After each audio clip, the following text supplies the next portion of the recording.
Scarlet and Violet 151 releases on September 22nd and will be legal for tournament play on October 6th. This is a mini set placed between Obsidian Flames and Paradox Rift, so it's not expected to be game-changing exactly from a competitive sense. However, there are a lot of interesting cards that will surely be fun to build decks with, as well as a couple of cards that have intrigued competitive players. If you enjoyed today's video, remember to subscribe for more Pokemon TCG content. If you'd like to support my channel, you can do so by using code CELIO5 at PokeCollect.com for a wide selection of sealed products, pre-orders for new releases, and unique mystery box items. And use code CELIO at PotownStore.com when shopping for Pokemon TCG live code cards. You can also use my affiliate links at Dragon Shield Sleeves, which are my favorite sleeves to use, and at Into the AM Apparel for comfortable and passionate clothing.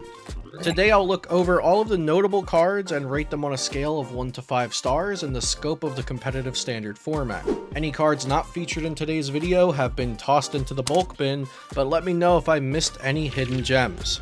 There are a lot of new trainer cards in Scarlet and Violet 151, and several of them have interesting effects, so let's get started there. Big Balloon is a Pokemon tool which gives a Stage 2 Pokemon free retreat.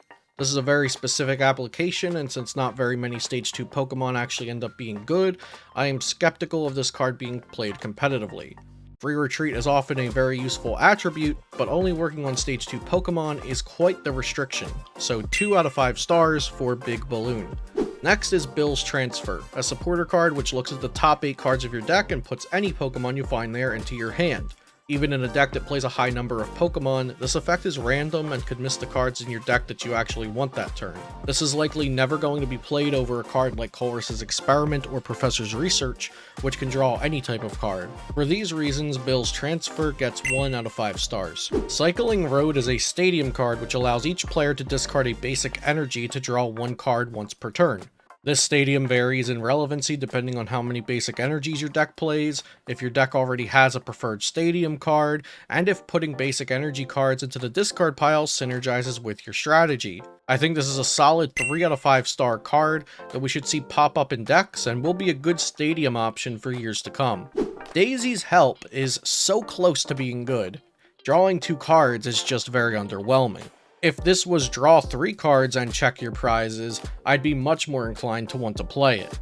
It's definitely valuable to check your prizes and put them back without shuffling so you know which prize card you're taking later on, but I'd rather play Peonia while that remains in format.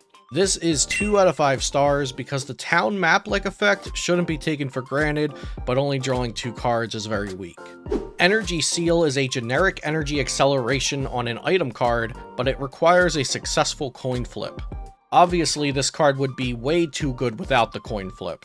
This could see play in basic Pokemon-focused decks that have room for extra items, like Miraidon EX decks for example. This card isn't useless, but I'm very picky about coin flip cards taking up space in my deck, so for these reasons, Energy Seal receives 2 out of 5 stars. Next is Erica's Invitation, and this one is really interesting. It has the same effect of the Finluster ability on Luminion from Stormfront, an old personal favorite of mine. This effect can be incredibly strong, but it's also very situational since your opponent needs to have an open bench spot, a basic Pokemon in hand, and you have to use this as your supporter for the turn. For all of these reasons, I'm giving Erica's Invitation 2 out of 5 stars. Giovanni's Charisma is a really cool supporter card that can put your opponent back a step and put yourself ahead. Of course, this is your supporter for turn, and it's iffy whenever a supporter is not drawing cards or doing something incredibly strong like boss's orders. Something to note is that Giovanni's Charisma does not specify basic energy, so this could be used to attach special energy cards like Double Turbo Energy or Rapid Strike Energy.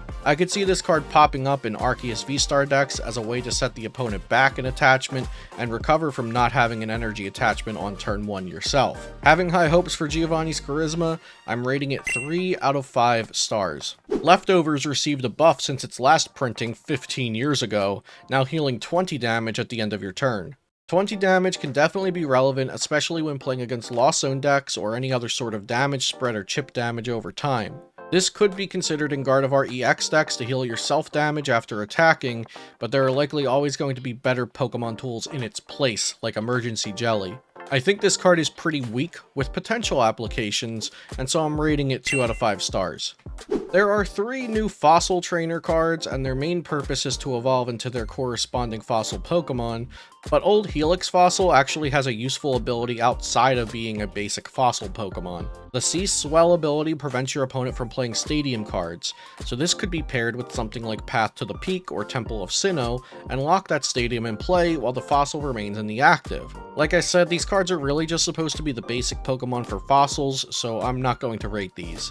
Rigid Band is a Pokemon tool I'm excited to experiment with, since I think there are a lot of cool Stage 1 EX Pokemon with potential that just need a little extra help, like Bayonet EX, Copperajah EX, and Revavroom EX. This tool is specific to Stage 1 Pokemon, but to be fair, there are a lot of Stage 1 Pokemon around, and 30 less damage from attacks is a pretty big deal, so I'm rating Rigid Band 3 out of 5 stars. Safety Goggles is likely not going to be very good, since the card design in Scarlet and Violet has been moving away from big basic Pokemon.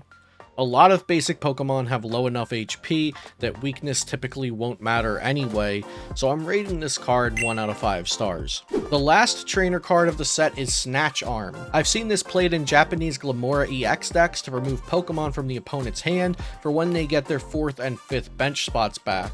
It's pretty gimmicky, but I could imagine this being very annoying if played at the right times, especially on turn 1. For these reasons, I'm rating it 2 out of 5 stars. Now let's move on to the notable non-EX Pokemon in the set. Starting with Charmander and Pidgey. This Charmander has been a popular topic of conversation since it has 70 HP compared to the other available Charmanders having only 60 HP. This is specifically important against Lost Zone decks so that Sablei's Lost Mine cannot knock out 2 Charmanders at the same time. Similarly, this Pidgey isn't anything too special, but it might be the optimal Pidgey for any decks using Pidgeot EX, since this card comes equipped with the Call for Family attack. However, the downside of this Pidgey is its slightly lower HP compared to the Obsidian Flames Pidgey. I'm not going to rate these cards since they are just pre-evolution Pokemon that provide another option when deck building, but they don't really do anything on their own. Raticate has the second Bite attack, which does 30 damage plus 30 more damage for each damage counter on the opponent's active Pokemon. Let's say the defending Pokemon already has 70 damage on it. Second Bite would deal 240 damage, putting the Pokemon at 310 damage. Raticate is a very small Stage 1 Pokemon at only 70 HP, but I thought this attack was good enough to highlight it, and I'm rating Raticate at 2 out of 5 stars. Sandshrew has the unique ability Sand Screen, which essentially blocks Palpad from working for your opponent. This is a super niche effect, and I'm rating the card 1 out of 5 stars, but it's cool enough that I didn't want to go right past it in the review. Clefable has the More Moon attack, which costs 3 Psychic Energy and does 50 damage. If More Moon knocks out a Pokemon, you take 1 extra prize card for it. This Clefable will be a great addition in Zoroark box decks with the help of Reversal Energy to pay the energy costs. More Moon doesn't quite KO anything on its own, so it will need some damage modifiers like Defiance Band or type-specific gloves, or possibly damage set up on previous turns by other Pokemon. Either way, this will be another great tool added to Zoroark box, and maybe the deck will finally be good enough one of these days. Clefable receives 2 out of 5 stars. Gloom and Vileplume have the abilities Semi-Blooming Energy and Fully Blooming Energy. Upon evolving, Gloom's ability allows you to look at the top 3 cards of your deck and attach basic energies you find there to your Pokemon in any way you like. Vileplume does the same, except it gets to look at the top 8 cards of your deck. With cards like Mirage Gate, Raihan, Archeops, and unless a Sparkle in the format, this energy acceleration isn't really that impressive, but maybe it could be valuable in future formats. Gloom and Vileplume receive 2 out of 5 stars. Dodrio has already had a good bit of attention surrounding it because of how well it pairs with the recently released Tyranitar EX. Dodrio's ability Zooming Draw allows you to put 1 damage counter on Dodrio and draw 1 card. Drawing 1 card isn't the best effect, but the cost of the effect can be a positive as well for something like Tyranitar EX, which wants you to have a benched Pokemon with damage counters on it. Dodrio has its own attack Ballistic Beak, which does 10 plus 30 damage for each damage counter on Dodrio, reaching a maximum of 280 damage for just 1 energy, which is quite impressive. The main reason Dodrio won't be a mainstream Pokemon for the time being is the meta relevance of Sableye with the Lost Mine attack, which would love to see self-damaging low HP Pokemon on the the opponent's board. Dodrio gets 3 out of 5 stars, but it's entering a very hostile metagame due to Lost Zone decks. Muck has the attack Sticky Jail, which does 30 damage and increases your opponent's active Pokemon's attack costs and retreat costs by both 1 colorless energy. This is a simple effect that can be mitigated by a switch or escape rope, but in the future, if there are any item lock abilities, I could see Muck being paired with item lock and energy removal for a really annoying control strategy.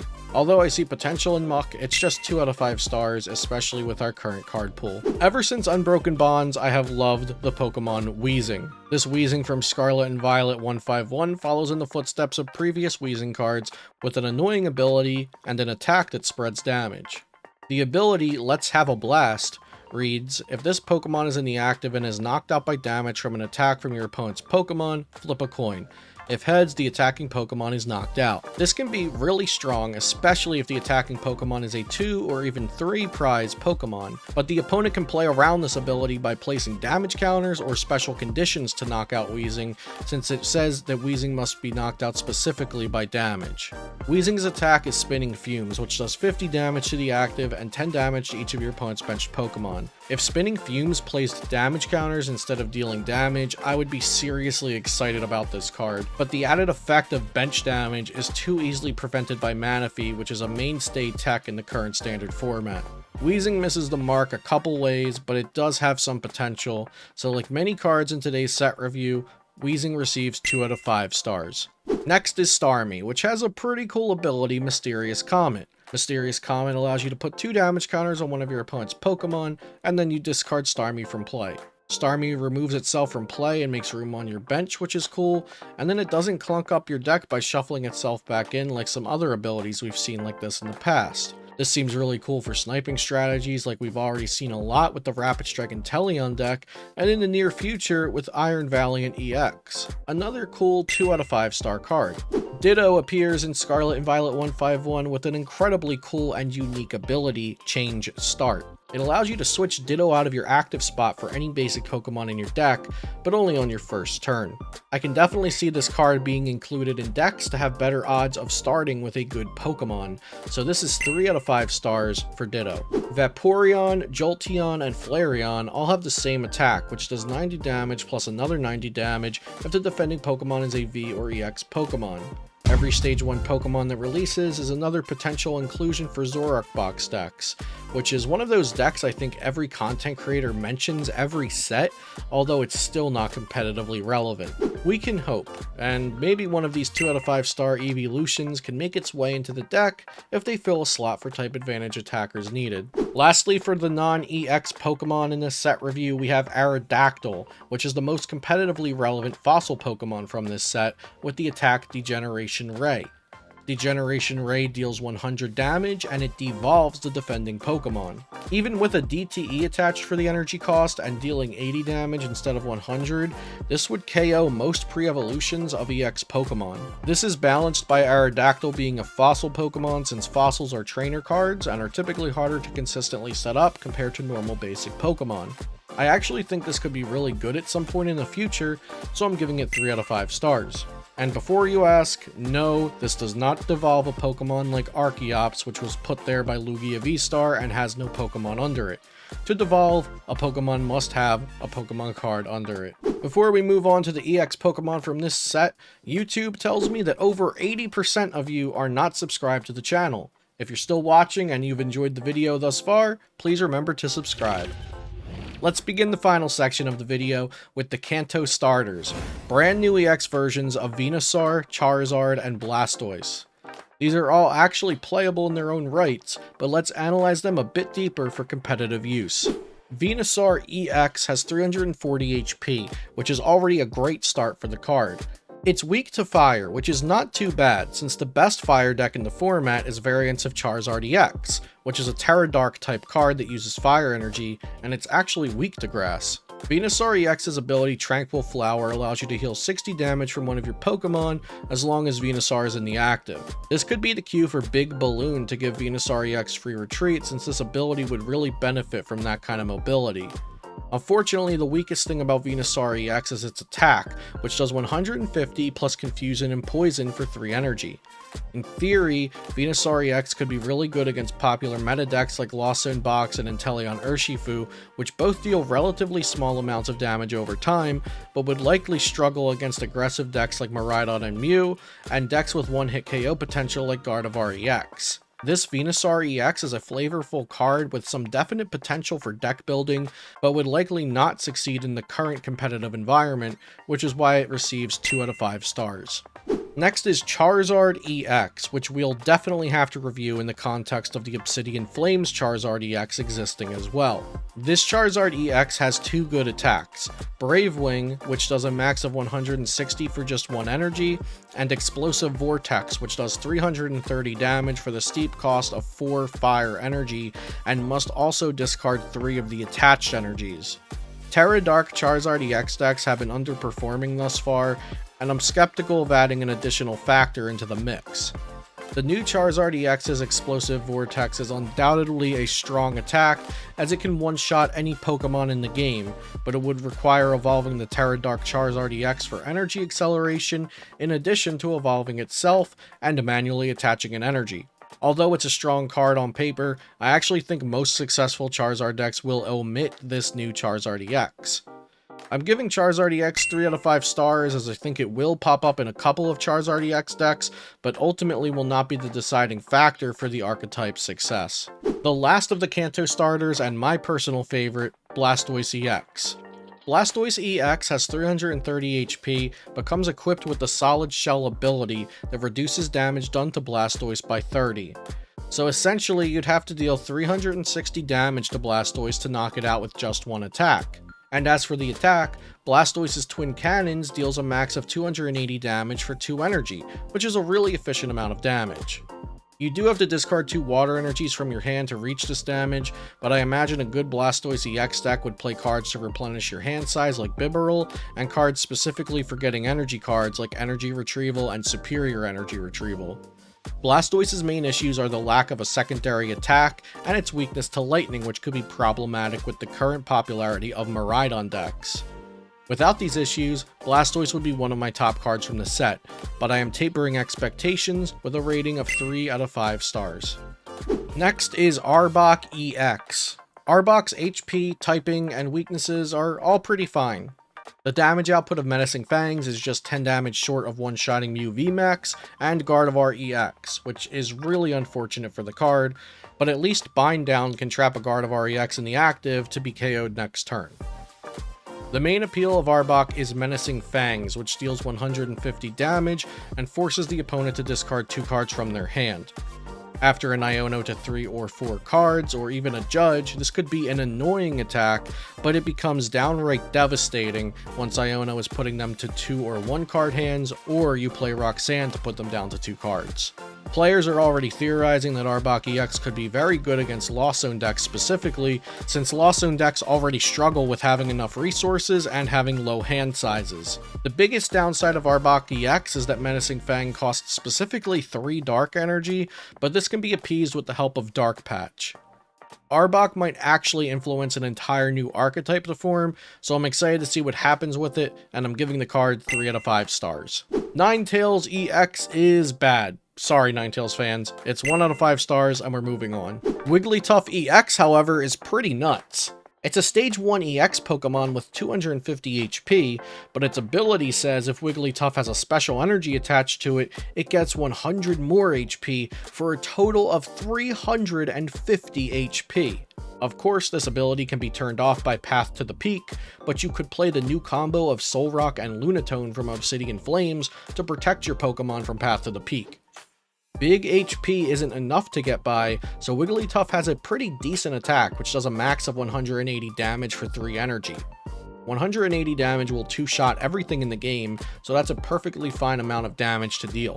I'm going to be slightly optimistic here and give Wigglytuff EX 3 out of 5 stars. Alakazam EX has everyone excited. Not only is this the first time a Kadabra card has been printed in over 2 decades, but Alakazam EX can attack from the bench, which is a first for the Pokemon TCG. Alakazam has 310 HP, which is respectable for a Stage 2 EX Pokemon, and while it's unfortunately weak to Dark type, that can certainly be mitigated by attacking from the bench with Dimensional Hand. Alakazam EX's first attack, Mind Jack, is very powerful and can do a max of 240 damage for 2 energy, which is really great considering this isn't even Alakazam's most noteworthy attack. Dimensional Hand costs 2 psychic energy, does 120 damage, and can be used from the bench. This creates a new strategy that is sort of like hit and run, except Alakazam doesn't have to run since it's already on the bench. I expect this attack to be comboed with cards like Mimikyu, Klefki, and Snorlax, since they all have abilities that make them great for sitting in the active. Alakazam EX receives 3 out of 5 stars, and I want to note that I'm giving a lot of these cards 3-star ratings, but as time goes on and other cards rotate out of standard, these cards could become relatively stronger down the line. Golem EX and Kangaskhan EX are 2 more cards which I have absolutely zero faith in competitively, so we'll give them their 1-star stamp and move on to the next card. Next is Jynx EX with the attack Heart-Stopping Kiss, which reads, if your opponent's active Pokemon is asleep, it is knocked out. Jynx's second attack does 120 and puts the defending Pokemon to sleep, but using that as the activator for Heart-Stopping Kiss would be too slow and inconsistent almost all of the time. Hypno from Scarlet and Violet 151 can put the opponent's Pokemon to sleep when it evolves, but this sort of special condition combo deck never seems to be functional enough to work in a competitive environment. Jynx is not completely useless, but I also wouldn't expect it to be any sort of competitive force, so I'm giving it 1 out of 5 stars. Almost finished with our review, we have Zapdos EX. Zapdos EX has already been featured in a Miraidon Flaffy deck which won a massive Champions League event in Japan. Its ability gives it free retreat, and it has an attack that does a split of 120 and 90 damage, so long as your opponent has a benched Pokemon that was already damaged.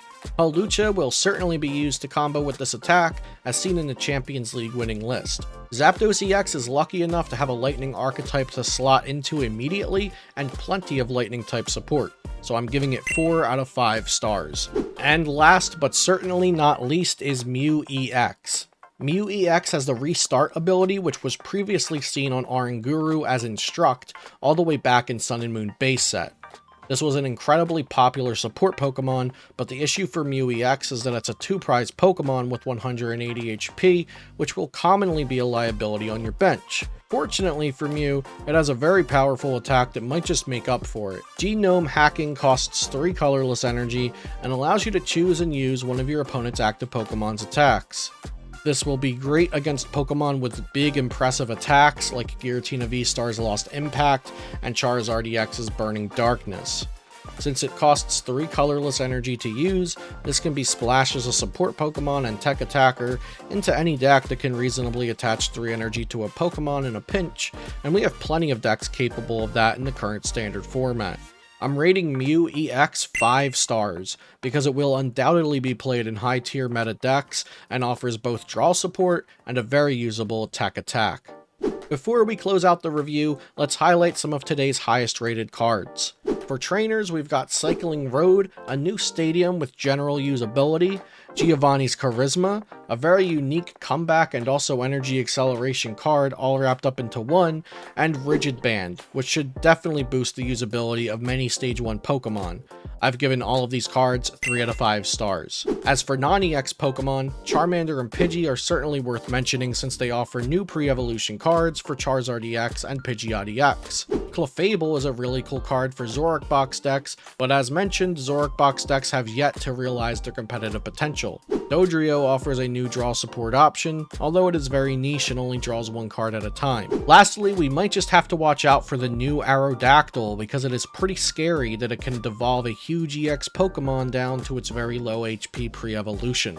And finally, the EX Pokemon.